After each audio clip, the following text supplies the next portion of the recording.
வணக்கம் வணக்கம் மக்களே, அனைவருக்கும் வணக்கம். இன்று நாம் பார்க்கக்கூடிய வேலைவாய்ப்பு வந்து பார்த்தீங்க அப்படின்னா அனைவருமே எதிர்பார்த்துட்டு இருந்த ஒரு சூப்பரான ஒரு வேலைவாய்ப்பு தான். அதாவது சத்துணவுத்துறையில் 2 விதமான போஸ்டிங் வந்து பார்த்தீங்க அப்படின்னா அறிவிப்பு கொடுத்துட்டாங்க. அங்கன்வாடியிலே வந்து பார்த்தீங்க அப்படின்னா விற்பனையாளர், கட்டணர்னு சொல்லக்கூடிய வேலைவாய்ப்புக்கு வந்து பார்த்தீங்க அப்படின்னா இப்போ வந்து அவைலபிளாக இருக்குது.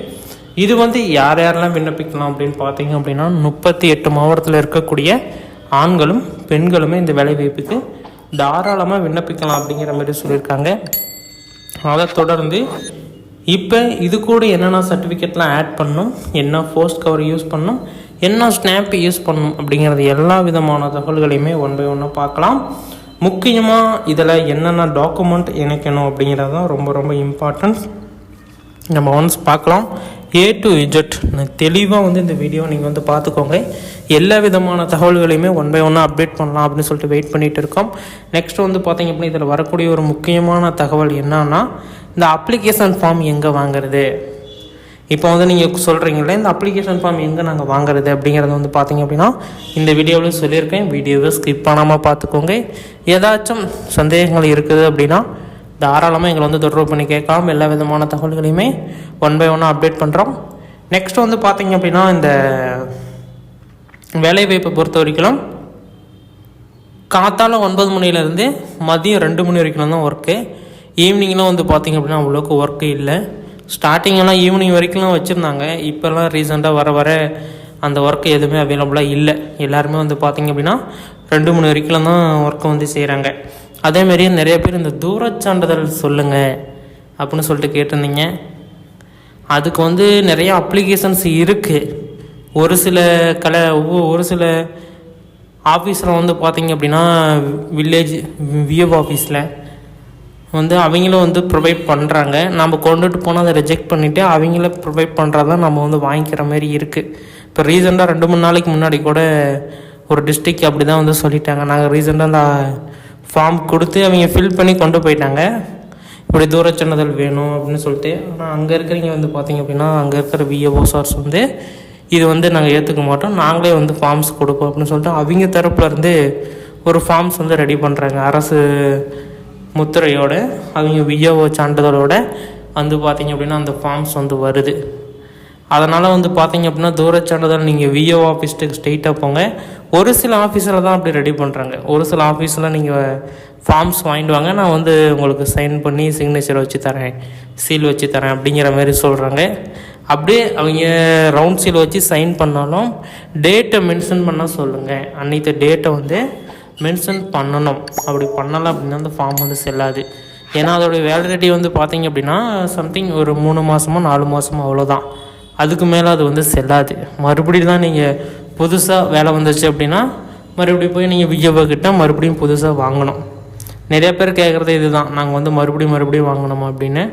ஆமாம், அந்த ஃபார்ம்ஸுக்கு வந்து இவ்வளோ தான் வேலிடிட்டி அப்படின்னா அவ்வளோதான் வேலிடிட்டி இருக்கும். அது முடிஞ்சதுக்கு பிறகு நீங்கள் என்ன பண்ணணும் அப்படின்னா போய் மறுபடியும் ஒரு ஃபார்ம்ஸ் ஒன்று விஏஓ கிட்டே நீங்கள் வந்து பை பண்ணிக்கிறது ரொம்ப ரொம்ப பரவாயில்ல. ஓகேங்களா? ஃபஸ்ட்டு ஒன் இந்த தூரச் சான்றிதழ் பற்றி சொல்லியாச்சு. நீங்கள் வந்து கட்டாயமாக அது வைக்காமல் இருக்க முடியாது. எல்லா விதமான சான்றிதழுமே வைக்கணும். இருக்கிறதுலே முக்கியமான சான்றிதழ் எது அப்படின்னா இந்த தூரச் சான்றிதழ் தான். அந்த தூரச் சான்றிதழ் விஏஓ ஆஃபீஸில் நீங்கள் போய் வாங்கிக்கலாம்.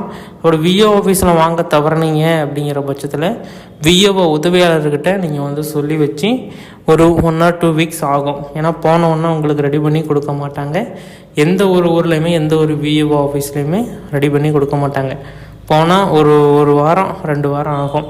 நீங்கள் முன்கூட்டியே போய் இப்படி உங்களுக்கு வந்து இந்த வேலைவாய்ப்புக்கு விண்ணப்பிக்கணும், இப்போ வந்து நோட்டிஃபிகேஷன் வந்திருக்கு, அதனால் நீங்கள் வந்து ரெடி பண்ணி கொடுங்க அப்படின்னு சொல்லிட்டு கேட்டிங்க அப்படின்னா உங்களுக்கு வந்து ஃபஸ்ட்டு ப்ரையாரிட்டி போட்டு ரெடி பண்ணி கொடுப்பாங்க. அதனால் வந்து பார்த்தீங்க அப்படின்னா முன்கூட்டியே போய் நீங்கள் வாங்கிக்கிறது ரொம்ப ரொம்ப பரவாயில்ல. அதேமாரி ஃபஸ்ட்டு ப்ராடக்ட் சர்டிஃபிகேட், அதாவது ஃபஸ்ட்டு கிராஜுவேஷன் சர்டிஃபிகேட்னு சொல்லுவாங்க, முதல் பட்டதாரி அப்படின்னு சொல்லுவாங்க. அவங்க வந்து பார்த்திங்க அப்படின்னா முதல் பட்டதாரி சான்றிதழ் வாங்கி வச்சுக்கிறது ரொம்ப ரொம்ப பரவாயில்ல. அதுவும் அதேமாரியே தான். இதுமாரி ஏதாச்சும் டக்குன்னு வேலைவாய்ப்புறக்குள்ள விண்ணப்பிக்கிறதுக்கு ரொம்ப ரொம்ப யூஸ்ஃபுல்லாக இருக்கும். நிறைய பேர் வந்து அதை வந்து வாங்கிறதே இல்லை. இப்போ வந்து நான் வாங்கி என்ன பண்ணுறேன் அப்படிங்கிற மைண்ட் செட்டில் போகிறாங்க. நீங்கள் அதை வாங்கி வச்சுக்கிறது ரொம்ப ரொம்ப யூஸ்ஃபுல்லாக இருக்கும். அதை வாங்கி நீங்கள் வந்து ஸ்டோர் பண்ணிக்கோங்க. நெக்ஸ்ட்டு வந்து ஜாப்ஸ் எல்லாம் நிறைய வரப்போகுது. இப்போ வந்து எலெக்ஷன் டைம் வந்த உடனே வந்து பார்த்திங்க அப்படின்னா ஜாப்ஸ் எல்லாம் நிறையா வந்து ரிலீஸ் பண்ணுவாங்க. நீங்கள் வந்து அதுங்காட்டியும் நீங்கள் ரெடி பண்ணி வச்சுக்கிறது ரொம்ப ரொம்ப பரவாயில்ல. அப்படி ரெடி பண்ணல அப்படின்னா உடனடியாக நீங்கள் வந்து ரெடி பண்ணி வச்சுக்கோங்க. நிறைய விதமான தகவல்களில் தெரிஞ்சுக்க முடியும். ஓகே, அந்த அப்ளிகேஷன் ஃபார்ம் எப்படி இருக்குது என்னென்னு சொல்லி நம்ம இப்போ டீட்டெயிலாக பார்க்கலாம். அதுக்கு முன்னாடி நீங்கள் நம்ம சேனலை சப்ஸ்கிரைப் பண்ணல அப்படின்னா கீழே சப்ஸ்கிரைப் பட்டன் அவைலபிளாக கொடுத்துருக்கோம். தாராளமாக கிளிக் பண்ணி ஆல் அப்படிங்கிற ஆப்ஷன் வந்து சூஸ் பண்ணிட்டீங்க அப்படின்னா இன்னும் நிறைய விதமான வீடியோக்கள் போட்டோன்னா உங்களோட மொபைலுக்கு நோட்டிஃபிகேஷன் கிடைக்கும். நீங்கள் வந்து பார்த்து தெரிஞ்சுக்கலாம். ஓகே வீடியோக்குள்ளே போகலாமா? வீடியோக்குள்ளே போகிறதுக்கு முன்னாடி நீங்கள் நம்ம சேனலை சப்ஸ்கிரைப் பண்ணல அப்படின்னா உடனடியாக சப்ஸ்கிரைப் பண்ணிக்கோங்க. நிறைய விதமான தகவல்களை நீங்கள் வந்து தெரிஞ்சுக்க முடியும். அப்ளிகேஷன் ஃபார்ம் வந்து பார்த்திங்க அப்படின்னா இப்படி தான் இருக்கும். இதுதான் வந்து அந்த அப்ளிகேஷன் ஃபார்மு. இதை வந்து பார்த்திங்க அப்படின்னா நீங்கள் வந்து எங்கே வாங்கணுன்னா உங்களுடைய யூனியன் ஆஃபீஸ் அங்கே தான் வந்து இந்த ஃபார்ம்ஸ் வந்து அவைலபிளாக இருக்கும். அங்கே போய் நீங்கள் நேரடியாக இதை வந்து கேட்டு நீங்கள் வந்து வாங்கிக்கலாம். வாங்கிட்டீங்க அப்படின்னா இதுக்கு வந்து பார்த்திங்க அப்படின்னா இந்த அப்ளிகேஷன் ஃபார்மு யூனியன் ஆஃபீஸில் தான் நீங்கள் போய் வாங்கணும். எல்லா மாவட்டத்துக்குமே எல்லா கிராமத்துக்குமே தனித்தனியாக யூனியன் ஆஃபீஸ் அப்படின்னு சொல்லிட்டு தனித்தனியாக இருக்கும். அங்கே தான் போய் இந்த அப்ளிகேஷன் ஃபார்ம்ஸை நீங்கள் வந்து வாங்குறதா வரும். இங்கே வாங்கிட்டு இதே ப்ரொசீஜர் தான். இப்போ இந்த அப்ளிகேஷன் ஃபார்ம் எப்படி இருக்கோ அதே ப்ரொசீஜரில் தான் அங்கேயும் வந்து அப்ளிகேஷன் ஃபார்ம்ஸ் அவைலபிளாக இருக்கும். இதில் வந்து பார்த்திங்க அப்படின்னா இது வந்து அரசே வந்து அறிவித்த ஒரு அப்ளிகேஷன் ஃபார்ம் தான். அதனால் ஒன்றும் பிரச்சனை இல்லை. இங்கே எப்படி இருக்கும் அதேமாரியே ஜெராக்ஸ் தான் அங்கேயும் இருக்கும். விண்ணப்பதாரரின் பெயர் ஃபஸ்ட் எடுத்தோன்னே விண்ணப்பதாரரின் பெயரை நீங்கள் வந்து போட்டுக்கோங்க. அடுத்தது விண்ணப்பிக்கும் பதவியின் பெயர் அப்படிங்கிற இடத்துல போட்டுக்கணும். அடுத்தது தகப்பனார் கணவர் பெயர் அப்படிங்கிறத உங்களுடைய தகப்பனார் கணவர் பெயரை போட்டுக்கலாம்.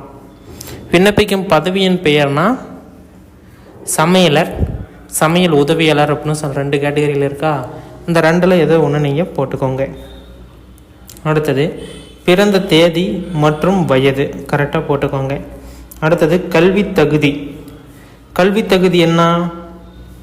10th 12th 8th 5th என்ன குவாலிஃபிகேஷனோ அது போட்டுக்கோங்க. விண்ணப்பதாரரின் நிரந்தர முகவரி. விண்ணப்பதாரருக்கு வந்து பார்த்திங்க அப்படின்னா 2 அட்ரஸ் இருக்கும். ஒன்று வந்து பார்த்திங்க அப்படின்னா பர்மனண்ட் ஆதார் அட்ரஸ், அது ஊரில் இருக்கும் ஒன்று. 2வது பர்மனண்ட் அட்ரஸ். இப்போ நீங்கள் இருக்கக்கூடிய, அதாவது வாடகை இருப்பாங்க இல்லை ஜாப்ஸ்க்கு ஒர்க்ஸ் போய் அங்கே ரூம் எடுத்துருப்பாங்க, இதுமாரி இருக்கிறப்ப அவங்களுக்கு நிரந்தர முகவரி என்ன அப்படின்னு சொல்லிட்டு. இப்போ நிரந்தரமாக ஒரு 2 மாதம் அங்கேயே இருக்கீங்க அப்படின்னா ஓகே, கம்ஃபர்டபுளாக அந்த அட்ரஸே கொடுத்துக்கலாம். இல்லை நான் 1 மாதம் இங்கே இருப்பேன் 1 மாதம் அங்கே இருப்பேன் அப்படின்னா பர்மனெண்ட்டாக ஊரில் இருக்கிற அட்ரஸே கொடுத்துட்டிங்க அப்படின்னா ஒன்ஸ் லெட்டர் வந்ததுன்னா உடனடியாக நாம் வந்து அங்கே இருக்கிறவங்களை காண்டாக்ட் பண்ணி நம்ம வந்து அப்சர்வ் பண்ணி இங்கேருந்து போய் கூட நம்ம வந்து பார்த்துக்கலாம். அதனால் நீங்கள் ஊரில் இருக்கக்கூடிய அட்ரஸை நீங்கள் வந்து கொடுத்துக்கிறது ரொம்ப ரொம்ப பரவாயில்ல.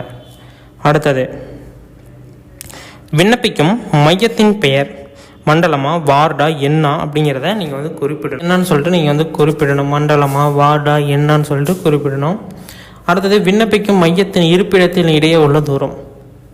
விண்ணப்பிக்கும் மையத்திலிருந்து நீங்கள் வந்து இப்போ இருக்கிறீங்களே அந்த இடத்திற்கு இடையே உள்ள தூரம் என்ன அப்படிங்கிறத சொல்லணும்.